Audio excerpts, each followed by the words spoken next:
saddex doomood oo kala duwan kuwa oo ka dhaqaajiyay galbeedka qaaradda Afrika ayaa lagu soo waramayaa in ay shil ku galeen badweynta xeebaha u dhow waddanka Mauritania, waxaana lagu soo waramayaa in shilkani ay doomahani saddexda ah ee sida tahriibayaal ku sii jeeday qaaradda Yurub ay soo wajahday dhimasho badan iyo dad badan oo weli lagu leeyahay nolol iyo geeri. 144 qofood ayaa dhimasho iyo maqnaashaba loo diiwaangeliyay, halka lagu soo waramayo ilaa 387 qofood in iyaga oo badqaba ay soo gaareen xeebaha waddanka Mauritania.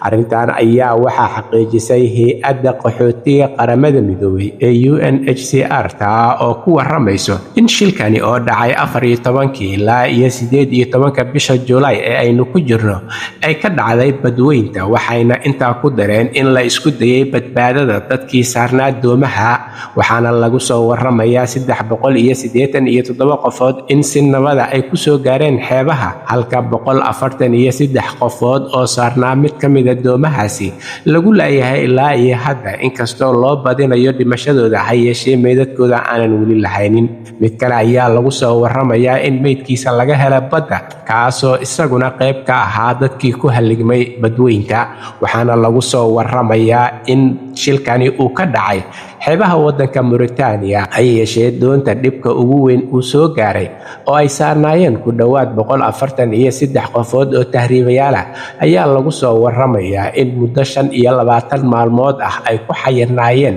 badweynta Atlantika, taasoo loo malaynayo in cunno la'aan, biyo la'aan iyo shidaal la'aanba ay isugu darsantay, taasoo loo badinayo in ay sababtay dhimashadooda iyo dhibka xooga badan ee doontaasi soo gaaray. Arrinta tahriibayaasha ayaa qaaradda Afrika ku sii badanayo, waxa ayna adeegsanayaan doomo kala duwan kuwaasoo ugu tahriibayo qaaradda Yurub oo ay ka raadinayaan nolol dhaanta midda Afrika. Halka warka kiisa ugu door karoon uu idinkaga imaanayo waa Somali Voice Norway ama codka Soomaaliyeed ee Norway, waxaana idinla socodsiinayay aniga oo ah Cabdulaahi Shiine.